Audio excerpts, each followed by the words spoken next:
Are you serious? Are you serious? Are you ready for Psalms 83 war? Or maybe it's Gog and Magog. Well, let's hope it's none of that. But it's getting crazy now, okay? So Iran has seized another vessel in the Straits of Hormuz there in the Persian Gulf. They say it's because this ship was allegedly smuggling diesel and was trying to get it to the United Arab Emirates. What? What are you talking about? Iran's Revolutionary Guard has seized a vessel in the Gulf for allegedly smuggling 250,000 liters of diesel fuel to the United Arab Emirates, according to Iran's semi-official news agency, ISNA. Now, it was detained near Iran's Greater Tum Island in the Persian Gulf. The crew had been handed over to illegal authorities and without elaborating on the nationalities of the crewmen. Matter of fact, the reported seizure coincided with a raised international tensions following a weekend attack on major oil installations in Saudi Arabia. We all know Iran did it. Yet Iran says they didn't do it. Now, the Houthis tried to claim they did it, and of course, they worked for Iran. And the information, the intel we're getting is that the Houthis may have used about 10 drones out of Yemen, but that Iran fired 13 missiles out of Iraq and maybe 10 drones out of Iraq to sabotage this coordinated effort to really sabotage the Saudi Arabian oil production. Now, the reported seizure of this ship, though, coincides with all of this tension happening at the same time on the eve of Israel's election. Are you serious? Something biblical is definitely going on here, folks, with the signs of the second coming of Christ. Iran, which has some of the world's cheapest fuel prices, owing to heavy subsidies and the fact that the fall of its national currency has been fighting rampant fuel smuggling by land to the neighboring countries and by sea to the Gulf Arab states. Iran stepped up its fight against smuggling fuel this month when its Coast Guard seized a vessel for allegedly smuggling fuel into the Gulf and detained its 12 Filipino crew members. But in July, Iran seized a British oil tanker near the Straits of Hormuz that allegedly was a marine violation, and 2 weeks after the British forces detained an Iranian tanker near the Straits of Gibraltar off the coast of Spain. So look, it's all getting ugly. It's all getting worse. Now we have the attack on Saudi Arabia, and Iran has seized a ship. And we can't even find out whose ship it is right now. And while that's going on, guess what? Russia's President Vladimir Putin and Turkey's President Erdogan and the Iranian president, the Hassan Rouhani, they all got together for another summit. How many summits are these three going to hold? This is Team Gog and Magog, right out of the pages of the Bible. These are three of the 5 nations, the 3 main nations that are going to fight against Israel in the great battle of Gog and Magog in Ezekiel 38 and 39. This trilateral summit to focus on ensuring required conditions for voluntary return of refugees, said Turkish President Erdogan. Matter of fact, Turkey's president who hosted his Russian and Iranian counterparts in the capital of Turkey to discuss developments in the war-torn nation of Syria. But why don't they ever invite Syria? Why doesn't Assad ever show up? I mean, this guy, you talk about a puppet on a string. Assad has never been. I was right. I was right when I said Assad would fall in 2013. He did. This guy is out of power. He's been out of power for 6 years. Him and his wife and family live in an underground bunker for 6 years.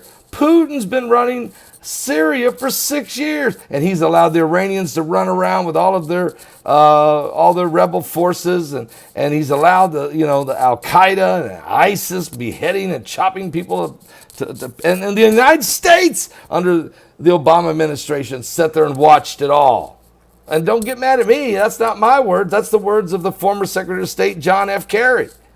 But now here we are now where there's been slaughter of the innocent all over Syria. Now we don't know what we're doing. Now Iran keeps ratcheting up the attacks on ships, on Saudi Arabian pipelines. What is the President of the United States going to do? He says he doesn't want war. He wants a meeting with Hassan Rouhani. But Hassan Rouhani said today in this trilateral summit in Turkey, there will be no meeting in New York at the United Nations General Assembly with President Donald Trump. Well, we'll see. Okay. Meanwhile, we'll see what happens in the Israeli election, because if Netanyahu wins, which he's expected to win by a landslide, can he get a government to form? And if he can't, then now you got to look at the 108-year-old former rabbi who died, Yitzhak Kaduri, who prophesied that when the government, when there is no government, when they elect a leader without a government, twice, that the soon revealing of the Messiah will come. And of course, Jared Kushner's been working on the peace deal. And where's that at? Especially when Trump declared that Jerusalem is the capital of Israel, undivided, took that off the table. Then Trump said that the Golan Heights belongs to the sovereign property of Israel, takes that off the table. They're even building a brand new settlement up there called the Trump Estates, or the Trump Heights, I think it's called. And now Netanyahu is taking and saying that the whole Jordan Valley belongs to Israel. He's taking that off the table. And maybe all of Judea, where the Jews live in all these settlements, about 1 million people, he'll take that off the table. That don't leave a lot left, folks. But the businessmen, both Arabic, Jewish, are already talking about how to build a brand new infrastructure in the West Bank, town of Ramallah, and in the Gaza Strip. So Egypt's involved in that, and United Arab Emirates, and Qatar, and Kuwait, and Saudi Arabia, and everybody's in that area is getting involved. So what's going on here? It looks as if we're so close to war, or are we so close to peace? Is it peace and safety? Or is it sudden destruction? And then Trump said today that if he's 100% sure that it is Iran who did this to Saudi Arabia, that he may do a proportionate strike on Iran. But why doesn't Saudi Arabia just take care of their own business? Why do we got to do it for them?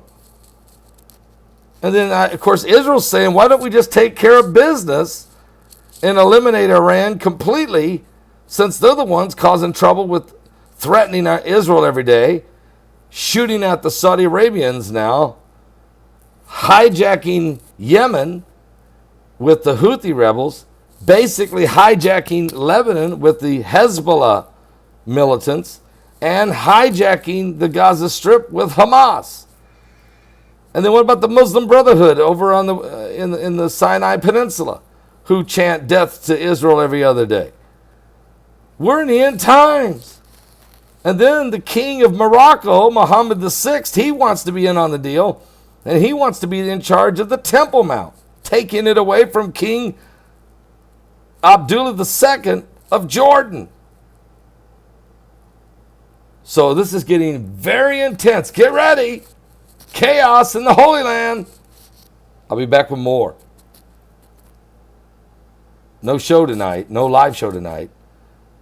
I'll be traveling. No show tomorrow at noon. I'll be traveling. But there will be a show live tomorrow night from the Salvation Station in West Lafayette, Indiana at 10 p.m. Eastern. Matter of fact, you might want to come early.